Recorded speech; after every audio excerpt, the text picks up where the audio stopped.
Hey everyone, welcome to Mix It Up Art. Today we are going to be making this beautiful slice of watermelon. To get started, you're going to get a sheet of light blue construction paper and it's going to be cut into a square, so this is a 9x9 sheet.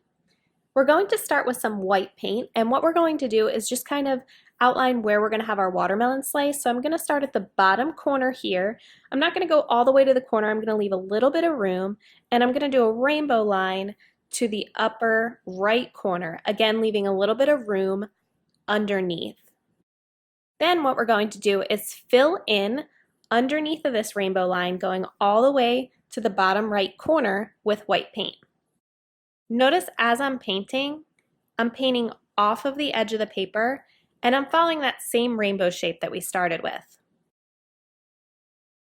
Now, once you have one coat down, you want to brighten up this top area here. So I'm going to go back over maybe just about 2 inches with a second coat of the white paint to really brighten it up. Now for this next step, I'm going to leave the white paint on my paintbrush and I'm going to dip it into the green. And then right over top of the white, I'm going to add in a line of green. And I want to blend it a little bit into that white paint so that it gradually goes from a light green to a darker green. And I'm doing this just by going back and forth with the paintbrush. Now I'm going to wash and dry my paintbrush. And I'm going to get some green paint.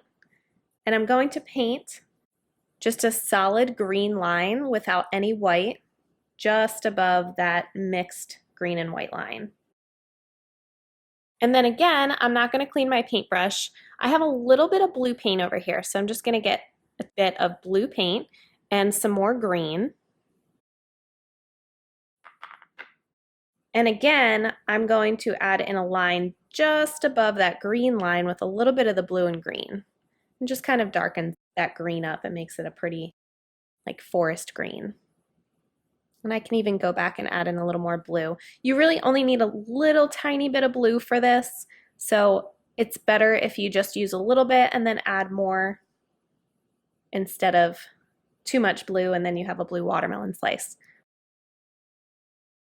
Once you're done with that, you're going to wash and dry your paintbrush again.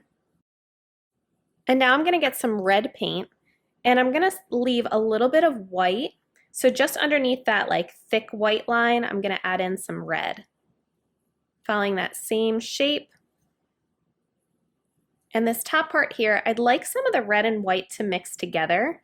So if your white has dried a little bit, like mine has, you can just go back, pick up some more white, and then mix it in on your paper so that you get like a dark pink color. And then we want that dark pink to get more and more red as we go towards the bottom right corner of the paper. So now I'm not going to pick up any more white. I'm just going to be adding in a couple layers of red over top of that white paint. It's important when you're painting this to follow the same shape, that same rainbow line that we started with throughout the entire painting. All right, so once you're happy with the color of red that you have, you're going to wash and dry your paintbrush again. And now we're going to be making the seeds. So I have some black paint here and I'm just going to pick up a little bit of it on the tip of my paintbrush. I don't want to fully dip my brush in there because I want the seeds to be tiny. So the way that I'm going to be painting the seeds is almost like if I were to be painting a heart. I'm going to start by just like making the first side of a heart like that. And then basically using the other side to just kind of bring it down into a teardrop shape. My brush kind of spread out on me, so I had to go back and touch up that first one, but I'll still be doing the same steps. Half a heart, and then filling in the one side.